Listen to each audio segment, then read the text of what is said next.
오늘은 약도라지 진액골을 소개해드리려고 합니다. 웰스NS 사장님 상품들은 좋은 재료를 사용한다는 거 다들 아시죠? 이 도라지 진액골은 우리가 흔히 보는 요리용 도라지가 아니고요. 3년 이상 된 약도라지라고 해요. 약도라지는 동의보감에도 나오는 아주 귀한 원료라고 하고요. 약도라지에 들어있는 사포닌 성분은 6년 된 인삼의 3배 정도라고 합니다. 첨가물도 들어가 있지 않고 설탕, 꿀, 인공감미료 없이 원물 그대로 담아서 아주 진하다고 해요. 꾸덕하고 좀 진한데 생각보다 그렇게 쓰지 않아요. 은은한 자연의 단맛이 나요. 티스푼으로 떠서 먹어도 좋고 따뜻한 물에 타서 먹어도 좋아요. 사건 일의 몰에서만 진행되는 특별한 이벤트가 있어요. 2병을 구매하시면 2병을 더 드리고요. 천연 오칠 스푼도 받으실 수 있어요. 기관지 약하신 분들, 잔기침이나 가래 있으신 분들, 감기 있으신 분들은 적극적으로 한번 드셔보세요. 네, 안녕하십니까. 네. 스모킹 건 네. 박종철 네. 고문치사 사건인데, 네. 예, 스님께서는 그때 당시 어떤 역할을 하셨고, 스님 지금 현재 하시는 일 소개 좀 먼저 부탁드리겠습니다. 그때 87년도 당시에는 중앙대학교 용산병원 내과의 전임 강사 교수였었습니다. 그리고 그 당시 박종철 군 왕진 요청을 받고 달려갔었고 가보니 사망을 해 있어서 심폐소생을 간단히 했지만 소생을 못 시켰습니다. 그리고 거기에 대한 사망진단서 요구를 받고 사체 검안서를 발부를 했고요. 그 후에 뭐 몇 번의 인터뷰와 조사를 받았습니다. 예, 저도 그 1987이라는 영화를 네, 통해서 네. 스님의 역할 이렇게 간접적으로 좀 네, 접했었는데요. 네. 어떻게 처음에 스님께 이렇게 왕진 요청이 갔을까요? 그게 제 추측이긴 하지만은 박종철 군은 원래 조사 대상이 아니라 참고인이었거든요. 그러고 딴 사람의 행방을 그걸 알아내려고 하다가 갑자기 이런 사고가 벌어지게 되니까 형사들도 상당히 당황을 했던 것 같아요. 그러고 왕진 요청을 하러 떠날 무렵에는 박종철 군이 사망을 안 했었기 때문에 어떻게 해서든지 살려보고자 하는 마음에 외부로 왕진 요청을 한 것 같습니다. 만약에 사망이 확실했으면 외부에 왕진 요청을 안 했겠죠. 남산 대공분실이라는 거는 저희도 이 말로만 들었지 실제로 어떤지 몰랐는데 선생님 처음 이렇게 가셨을 때 어떠셨어요? 사실 저도 그 전까지는 남영동 대공분실이 있다는 걸 알지도 못했거든요. 근데 그 무렵이 어떤 때냐면은 전두환 대통령의 5공화국 말기인데 아시다시피 그 전에 박정희 대통령이 안기부 그 차지철 때문에 돌아가셨잖아요. 네. 그래서 5공화국에서는 경찰 쪽, 특히 그 치안범 그 대공분실 그쪽으로 많이 힘을 몰아줬어요. 그래서 그런 그 학생운동 같은 거 막고 이러는 거를 전부 다 그쪽이 담당을 하고 있었는데, 그러니까 새로 이걸 맡게 되니까 뭐랄까 좀 공명심, 그러니까 좀 잘해보려고 하는 그런 욕심도 있고, 그래서 좀 무리한 수사들을 좀 많이 했었습니다. 의아했던 게 어떻게 참고인 신분으로 불러서 그렇게까지 고문을 하고 할 수 있는지. 그게 그 당시에 위에서 상부에서 개학을 하기 전까지 그때 1월이었지 않습니까? 네. 3월에 개학을 하니까 개학을 하기 전까지 모든 그 학생운동 조직을 다 이 와해시키라는 그런 특명이 내려와 가지고 굉장히 좀 무리하게 서둘러서 진행을 했던 것 같아요. 큰 콘크리트 벽이 이렇게 예, 열리고 예. 그리고 또 엘리베이터를 타고 가셨더니 뭐긴 복도가 나왔다. 이거 다시 네. 한번 좀 설명해 주실 수 있으실까요? 그때 분위기. 예, 그 남영동 대공분실이요. 그 당시에는 교묘하게 위장이 돼 있어가지고 큰 길에서는 잘 보이지도 않았어요. 그리고 담벽은 있는데 담벼락은 있는데 문이 없는 건물이에요. 그게 아주 신기하잖아요.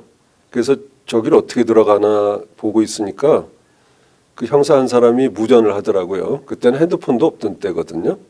무전을 받으니까 담이 열리는 거예요. 옆으로 이렇게 슬라이딩 미끄러지면서. 그때 상당히 놀라셨겠네요. 예, 그래서 이게 뭐지? 그러면서 저 담이 왜 열리지? 그러고 보니까 그 담 밑에 레일이 있더라고요. 그리고 그 레일 위로 담이 미끄러지는데 담의 그 핵심부에는 철판이 들어 있고 그 바깥쪽에는 시멘트가 씌워져 있더라고요. 그러니까 아마 그 외부에서 들어오지 못하고 안에서 나가지 못하는 그런 구조인 것 같더라고요. 야, 그러면 그 앞에 섰을 때 그 거대한 문이 열릴 때 이미 선생님 좀 그 위압감에 그러니까 저기를 들어가면 나올 수는 있을까 그 생각을 했습니다. 아, 선생님 그 생각을 하시면서 들어가셨던 네, 거예요? 네. 이게 또 복도가 굉장히 길고 창문에 불빛이 이렇게 새어 나왔다는데 그것도 굉장히 공포스러웠을 것 같거든요. 불빛이 아니라 건물 자체가 창문이 거의 있는 둥 마는 둥이에요. 그러니까 창문 폭이 한 요 정도밖에 안 되거든요. 그러니까 밖에서 자연광이 전혀 못 들어오고 다만 복도 끝에만 소위 우리가 창문이라고 그렇게 인정할 수 있을 만한 창문이 하나가 있는 거예요. 그 거기가 환하게 보이는 거죠. 그 창문이. 그 창문을 통해서 이제 빛이 그냥 새어 들어오는 정도. 그쪽 그 창문 부근만 환한 거니까 복도 전체는 아주 컴컴하고 형광등 몇 개가 켜져 있고 그러니까 꼭 무슨 공포 영화에 보면 그런 옛날 네. 폐교 같은 데 가면은 그런 분위기 있잖아요. 네. 그런 분위기였어요, 꼭. 아, 정말로 그 영화에서나 볼 법한 예, 예. 그런 분위기였던 것 네, 같은데 네. 이 509호실에 이제 처음 이제 딱 들어가셨을 때 그 상황을 좀 한번 그때 심정이라든지.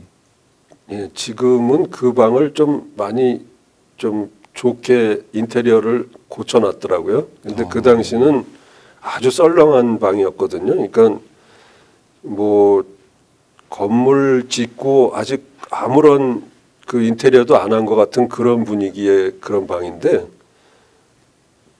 딱 들어가니까 맨 앞에 저쪽 벽 쪽으로 정면에 욕조가 있더라고요. 그래서 아니 웬 욕조? 여기 왜 욕조가 있지? 그런 생각이 들었고 오른쪽 그 벽에 붙여서 다리가 없는 침대, 그러니까 네. 그걸 우리가 침상이라고 그러잖아요. 네네. 군대 같은 데 있는 네. 그런 침상 위에 젊은 청년이 위는 완전히 탈이 아무것도 안 입고 누워 있는데 팬티만 입고 많이 젖어 있더라고요, 물에. 그러고 나서 이렇게 보니까 바닥에도 물이 천지고 왜 이게 물이 이렇게 많지? 왜 저 환자가 물에 들어갔다 나온 것 같지? 그게 첫 번째 인상이었어요. 그럼 딱 들어가셨을 때 바로 어떤 요구를 했던 건가요? 아, 그거야 뭐 이제 응급 환자가 상태가 안 좋다 이제 그 얘기를 듣고 갔으니까 우선은 이 환자가 지금 상태가 어떤지 그걸 이제 의사들은 활력 징후, 바이탈 사인을 체크한다 그러는데 심장은 뛰는지 혈압은 잡히는지 뭐 이런 체크 사항들이 있거든요. 네. 그런 것들을 알아보게 되는 거죠. 그러고는 이제 사망했다고 판단하셨던 거죠. 그렇죠. 동공의 대광 반사라고 그래서 이렇게 불빛을 비치면 오므라들어야 되거든요. 그것도 없고 심장도 안 뛰고 맥박도 없고 호흡도 없고 그러면 거의 이제 사망으로 봐야 되거든요. 그러면 사망했다고 거기 있는 경찰들에게 말씀을 바로 난 하신 말을 거예요? 못했어요. 그 형사들이 요구하는 것도 상태가 안 좋으니 심폐소생을 해서 살려내라였고 또 심폐소생을 해서 살아나는 경우가 그렇게 시간이 많이 경과했을 때는 굉장히 어려운 일이지만 또 전현이 없다라고 말할 수는 없거든요.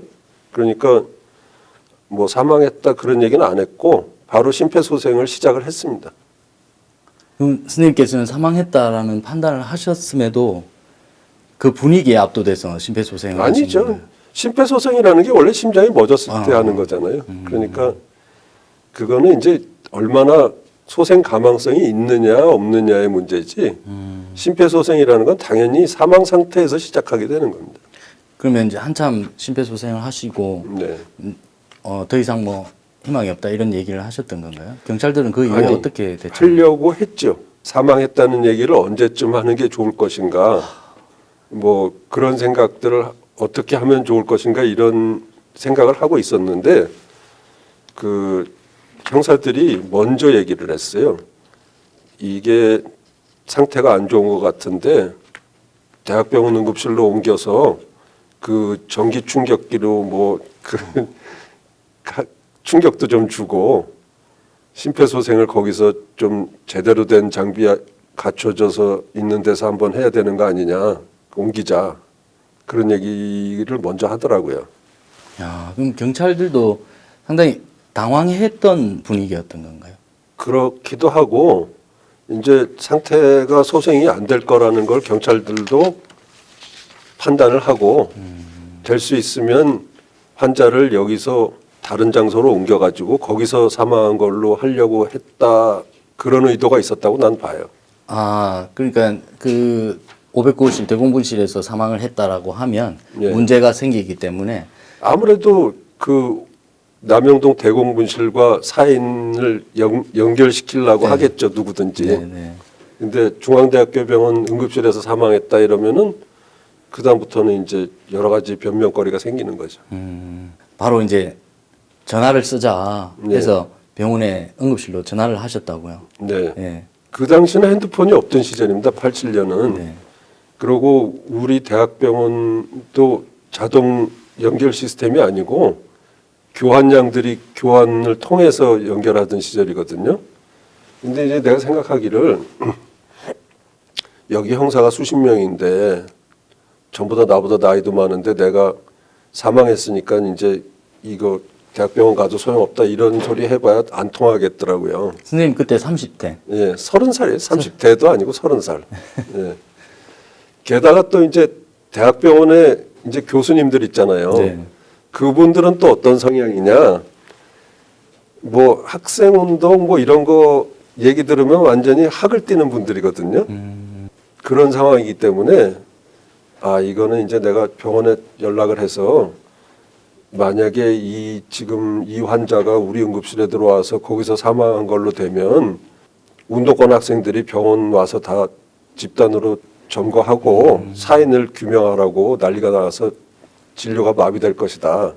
그렇게 얘기를 한 거죠. 아, 그랬더니 이제 보직 교수님들이 뭐 내가 민주화를 위해서 이 사람 사인을 밝혀야 되니까 뭐 이렇게 얘기했으면은 뭐 그냥 심장마비라고 그러고 끝내 이랬을 가능성이 많아요. 근데 그렇게 얘기를 하니까 이제 이거 큰일 났다 그래가지고 나와서 막으신 거죠. 아, 그 막으셨던 뒤에 이야기는 그런 뭐 그런 사실 그때 내가 30살 때 한 50, 60된 노 교수님들은 전부 다 모든 거를 쉬쉬해가지고 시끄러워지지 않게 하는 게 최선이지 네네. 커지는 걸 바라지 않으시거든.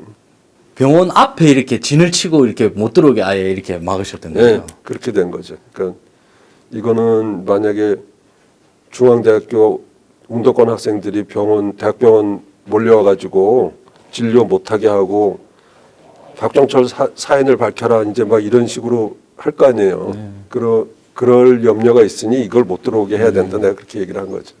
선생님께서 그런 판단을 그렇게 이제 중압감이 있는데 그런 판단을 하시기가 쉽지 않으셨을 것 같은데요.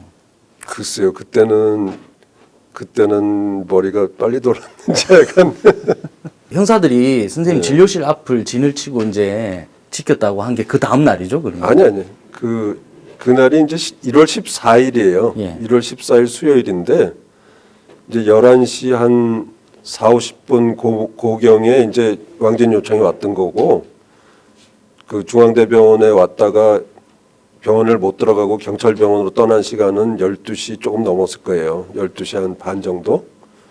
그러고 나서 그날 오후 4시에 내가 진료를 하고 있는데 형사가 다시 왔어요. 경찰병원에 갔다 왔다 하면서 결국에는 사망진단서를 당신이 써야 된다. 마지막으로 본 의사가 당신이니까. 사망진단서를 요구를 하더라고요. 네. 그래서 이제 거기서 갔을 때 사망을 해 있었기 때문에 사망 진단이 아니다. 이건 사체 검안이 되는 거다.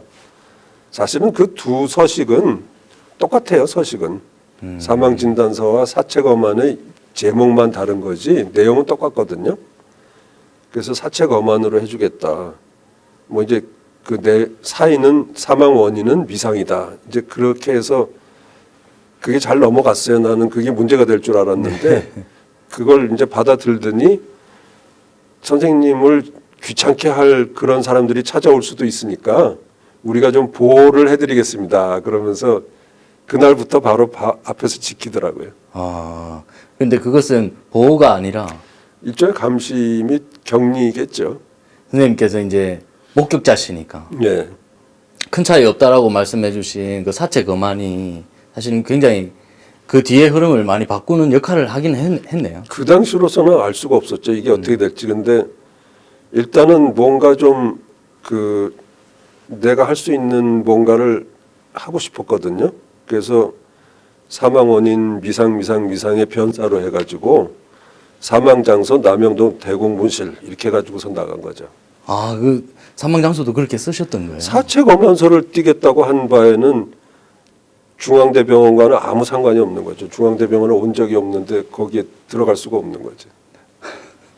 그러고는 기자분을 만나셨다고요? 그건 그 다음 날이에요. 그 다음 날인데 그 사이에는 그러면 별다른 일은 그러니까 없으셨어요? 그날 오후 4시에 제가 써준 그 사체 검안서가 그날 아마 밤 좀 늦게 오후 늦게 그 검사한테 갔을 거예요. 그리고 그 최환 검사님이 그 다음 날 아침에 그 신성옥 기자님한테 그걸 흘린 거죠. 그렇게 해서 그 신성옥 기자님이 서울대 출입 기자한테 박종 누군지 모르지만 어느 학과 3학년에 그런 사람을 찾아봐라. 그래가지고 그 선을 따라서 쭉 조사를 하다가 아 이게 중앙대 용산병원에서 남영동에 왕진 갔다 이제 거기까지 나온 거죠. 아, 그러면 그 선생님께서 사체 검안서 미상이라고 썼던 그 서류가 네. 김환 검사님한테 갔던 거. 최환 검사님한테 갔던 거고. 그렇죠. 그럼 그 검사님이 부검하라고 지시를 하고는 그러고 신 기자님께 예, 흘리신 거예요. 당연히 이제 그게 어떤 상황이냐면은 그 정도 시국 사건이면은 검사도 자기 마음대로 못 하거든요. 위에서 많은 압력이 들어온다고요. 그러면 그럴 때 이제 하는 방법이 내가 원치 않는 방식으로 압박이 들어오면 그걸 언론에 흘릴 수 있잖아요. 그런 게 아니었나 난 생각해요. 그럼 저는 사실은 영화를 보면서 네. 그 영화상에서는 하정우 배우가 네. 이제 지덧을 놓자, 지약을 좀 놓자 이러면서 이제 언론에 흘리더라고요. 네, 그러면 그 상황이 비슷한 상황이 비슷한 상황이죠. 그러니까 아마 경찰은 당연히 뭐 그건 압박이라기보다 이제 처음부터 조작으로 들어갔을 거고 검사가 이걸 제대로 수사를 하려고 그러면 거기도 많은 압박이 들어왔을 거예요. 그 기자님 화장실로 쫓아 들어왔다는데 그때 그게 쫓아 들어온 게 아니고 네. 내 진료실이 이제 그 당시에 이제 제일 막내 교수다 보니까 화장실 앞에 있었어요. 진료실 앞에는 환자 대기하는 그 의자가 있잖아요. 네. 거기 형사가 앉아서 내 방을 이렇게 쳐다보고 있었는데 네. 내가 화장실을 가려고 이제 나와서 화장실로 가니까 진료실도 밀폐된 방이고 화장실도 밀폐된 방이잖아요. 네. 뭐 창문 열고 도망가면 모를까. 네. 그러니까 형사가 쫓아 들어오지를 않은 거예요. 화장실을. 근데 들어가 보니 기자가 거기서 기다리고 있었어요. 내가 언젠가 화장실에 올 거라 생각을 하고. 그러면 1987 영화상에서는 네, 쫓아 들어온 게 아니고 네, 이 화장실 칸에서 이렇게 나오더라고요. 화장실에서 기다리고 있었어 나를.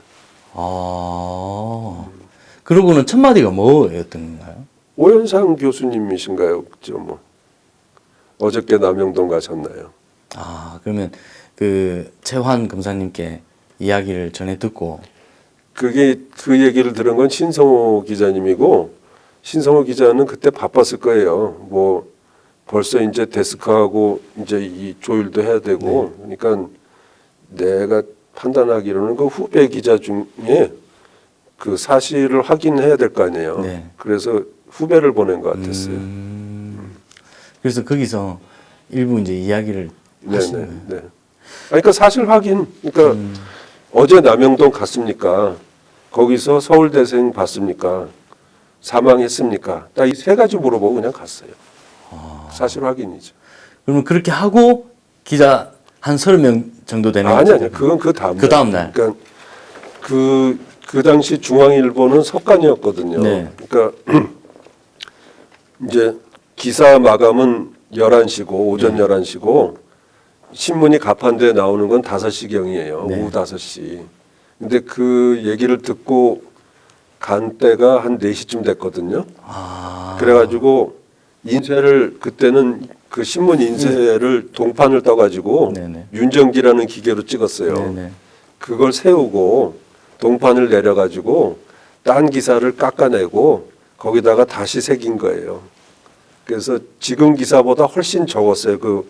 그런 걸 이제 1.5판이라고 그러거든요. 네네. 그러니까 1판이 아니고 2판도 아니고 그 사이에 임시로 만든 판이 1.5판인데 거긴 딱 세 줄이었어요. 남영동 대공분실에서 조사받던 서울대생 박종철 군 사망.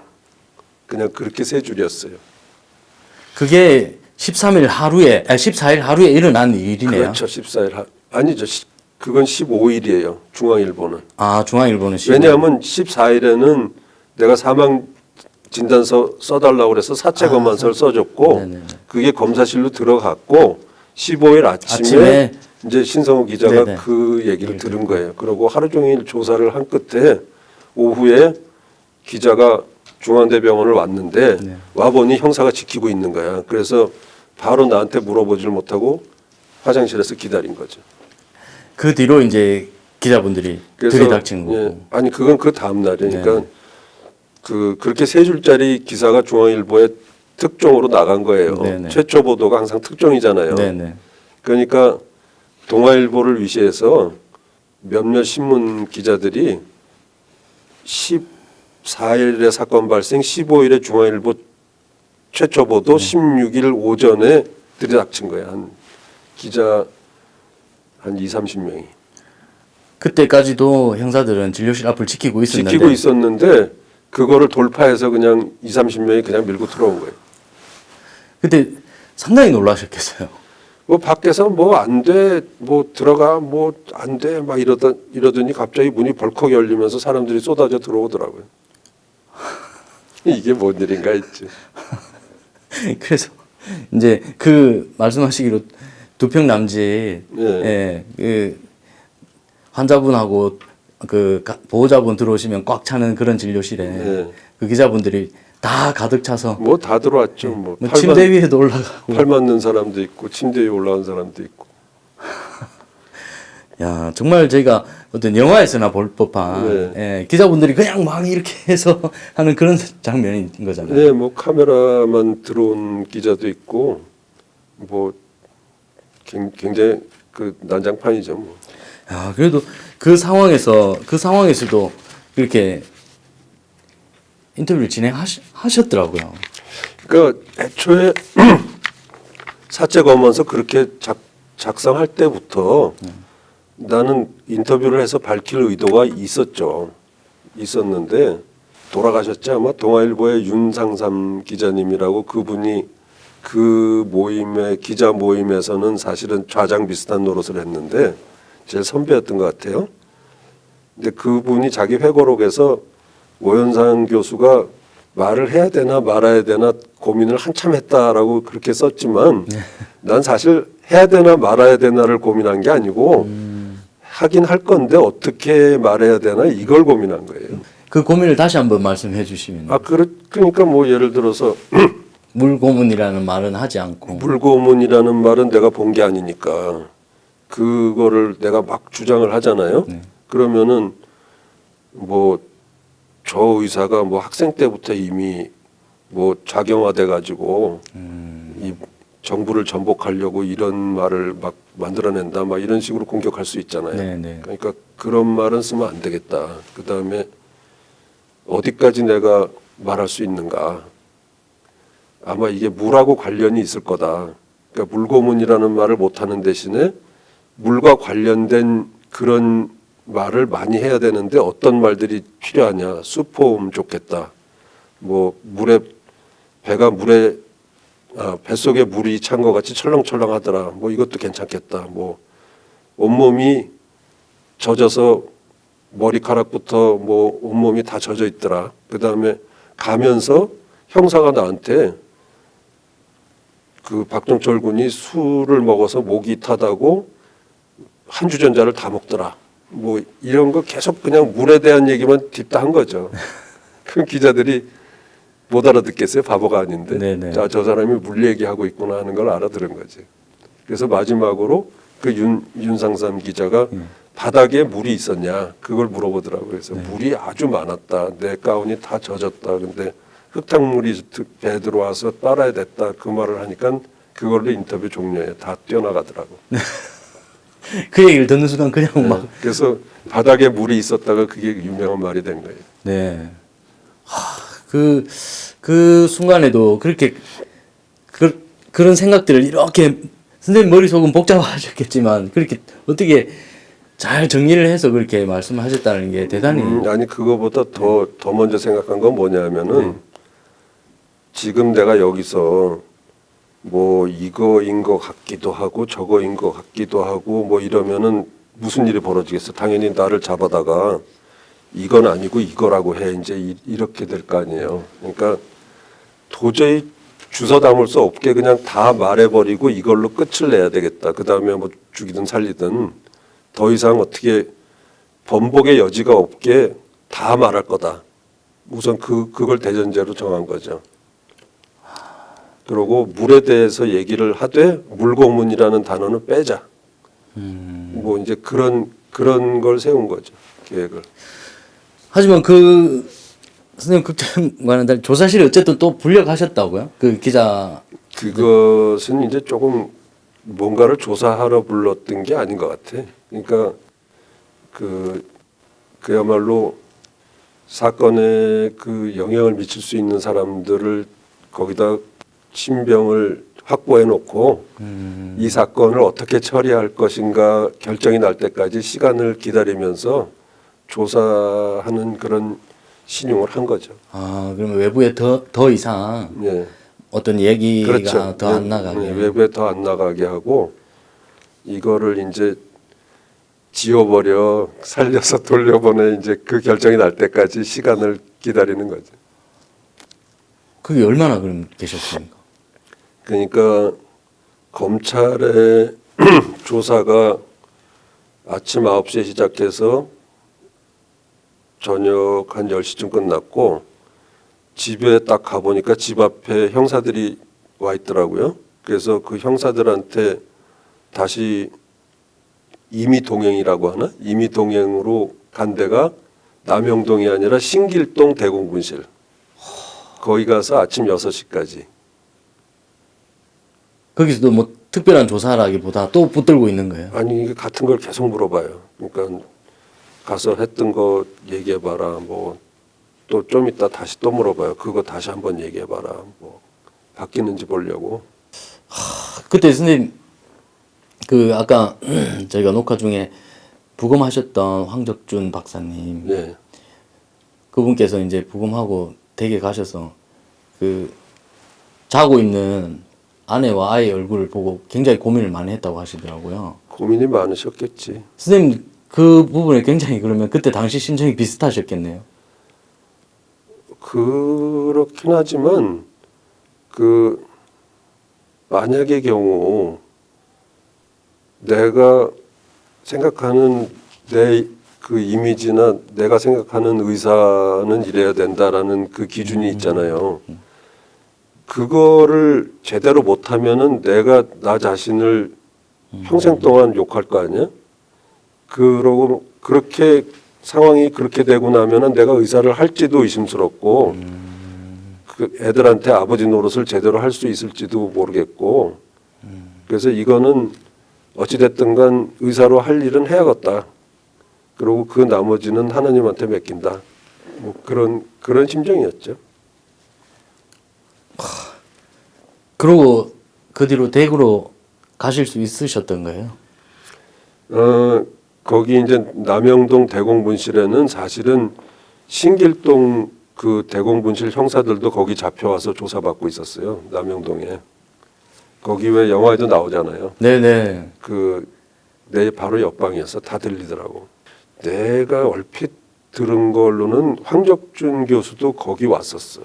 신길동에. 네, 뭔가 거기서 붙들어 놓고선 그 시간을 좀 끌은 것 같아. 거기다 다 끌어다 놓고 이 사건을 어떻게 어디까지 공개하고 어디까지 덮을 거냐 이제 이거를 위해서 한참 그 무슨 뭐죠? 무슨 대책위원회 그런 거 있었잖아요. 네. 비상대책위원회. 거기서 결론이 날 때까지 다 거기다 신병 확보를 해놓은 거지. 그리고 뭐 일주일간 호텔에서 또 생활을 하셨습니다. 아, 그러고 나서 이제 내가 살던 집으로 간 게 아니라 우리 아버님 댁으로 갔어요. 왜냐하면 우리 집 앞에는 기자들이 진을 치고 있었거든. 근데 사실 이미 동아일보나 뭐 이런 여러 신문에 나간 기사만 해도 핵폭탄급인데 그 다음부터는 뭐 이제 그 흥미주의 뭐 주간지 막 이런 데서 와가지고 막 자극적인 기사를 쓰려고 대기를 하고 있으니까 저 사람들한테 막 함부로 입을 놀렸다간 큰일 나겠더라고. 그래서 야 이거 병원에 가면 병원으로 또 쫓아올 것 같고 그래서 응급실장님이 사실 내 거 과장님이거든요. 네네. 전화했지. 그랬더니 야 너 전화 잘했다. 병원 오지 마라. 지금 병원 전화가 마비 상태다. 뭐 너 잘했다는 전화도 있고 너 죽이겠다는 전화도 있고 별 전화 다 와서 완전 전화가 불통이니까 병원 나오지 말고 며칠 어디 도망가 있어라. 그렇게 얘기를 하시더라고. 그때 당시 이야기를 듣고 있으면 참 그런 세상이 있었나. 네. 예, 그런 마음이 들 정도거든요. 그래가지고 친구가 운영하는 호텔이 우이동에 있었어요. 지금은 없어졌는데 지금은 딴 게 됐지. 그래서 거기 가서 일주일 동안 좀 숨어 있었죠. 그리고 이제 쭉 그런 사건들이 도화선이 돼가지고 60항쟁도 일어나고 이랬지 그렇죠. 않습니까? 그 선생님께서 정말로 대한민국에서 굉장히 큰 사건 중심에 있는 그 30살 때 그 사건을 저희가 몇십 년이 지난 오늘까지도 선생님 모시고 이런 얘기를 듣지 않습니까? 그 사건의 중심에 있으셨던 그 상황으로 삶을 이렇게 쭉 살아오셨는데 이렇게 쭉 대한민국의 변화상이나 이런 걸 보시면 선생님이 개인적으로도 그리고 이 대한민국의 이런 변화된 모습이나 이런 것들이 선생님 감회가 다른 분들하고는 상당히 다르게 어떤 있으실 것 같아요. 네. 우선 내 개인적으로 이게 많이 바뀌었어요. 그러니까 그 전까지는 사실 마지못해서 교회에 끌려당기고 있었는데 이 사건을 겪으면서 보니까 이게 몇몇 사람이 인력으로 한 게 아닌 것 같다라는 생각이 들더라고요. 그러니까 모든 것이 합류하여 선을 이룬다 이런 말이 있거든요. 모든 것이 합류하여 나쁜 것까지 합류해서. 근데 이 사건의 첫 단추는 사실은 남영동 대검분실 형사들이에요. 그 사람들이 외부에 왕진 요청을 안 했으면 이 사건은 밝혀지지 않아요. 그냥 죽을 것 같잖아. 그러면 죽게 놔둬. 그러고선 그냥 하던 대로 처리해. 이렇게 쓰면 끝나는 거라고. 근데 그걸 살리려고 그러다가 이 사단이 난 거거든요. 네. 그 다음에 내가 또 그런 마음을 먹기도 쉽지 않죠. 그 당시에 대부분의 의사들은 그냥 좋은 게 좋은 거, 조용한 게 좋은 거 이렇게 넘어가 그럴 가능성이 많았거든. 근데 나 같은 괴짜를 만난 거지. 그리고 또 황적중 교수 같은 그런 또 사람을 만나고 또 기자들 또 이런 기사 쓰기가 쉬워요. 그때 맞습니다. 보도 지침 있을 때인데 네네. 잘못하면 다 두들겨 맞고 잡혀가는 세상인데 이게 다 모여서 됐는데 그걸로도 사실은 60항쟁까지는 거리가 멀었지. 근데 그게 불길이 꺼질만 하면은 또 딴 게 터져. 뭐 은폐 조작이 터져, 뭐가 터져 해가지고 결국은 60까지 갔잖아요. 그래서 이거는 인력으로 된 게 아니다. 이거는 하늘의 뜻이다. 그래서 야 이게 진짜 하나님이 있나 보다. 이렇게 바뀐 거죠. 네. 밝은 면과 어두운 면이 있겠죠. 뭐 하여간 근데 결국에는 모든 사람이 자기 자리에서 자기 할 일 잘하는 게 중요하다고 생각해요. 그게 기본이에요. 맞습니다. 선생님 마지막 말씀이 가장 기본 중의 기본인데 가장 큰 메시지이지 않을까. 결국 그것이 이 사건을 해결하게 했고 오늘날까지 이렇게 얘기하면서 다시 돌아볼 수 있는 그런 힘이 됐던 것 같거든요. 네. 선생님 아무튼 저희 녹화에 이렇게 다시 참여해 주셔가지고 좋은 얘기 들려주셔서 너무 감사드립니다. 오늘 너무 고생하셨습니다. 선생님. 많이 배웠습니다. 네. 감사합니다. 네. 사건 1회 대표 분식, 중독원인의 떡볶이. 조리도 정말 간편해서 집에서 5분이면 분식집 완성이에요. 떡 종류도 다양해서 밀떡, 쌀떡, 누들 밀떡 중에 입맛대로 고를 수 있고 맵기 단계도 1단계부터 4단계까지 다양해요. 맛있는 짜장 떡볶이와 로제 떡볶이도 있어요. 사건 1회 대표 분식답게 사이드 메뉴도 많은데요. 치즈가 쭉 늘어나는 수제 치즈 스틱, 분식하면 빼놓을 수 없는 쫄면, 그리고 누구나 좋아하는 수제 오란다까지. 한번 먹으면 너무 맛있어서 이건 또 주문하실걸요? 떡볶이 좋아하는 분들, 사건 1회 대표 분식 중독 언니네 떡볶이 강추해요.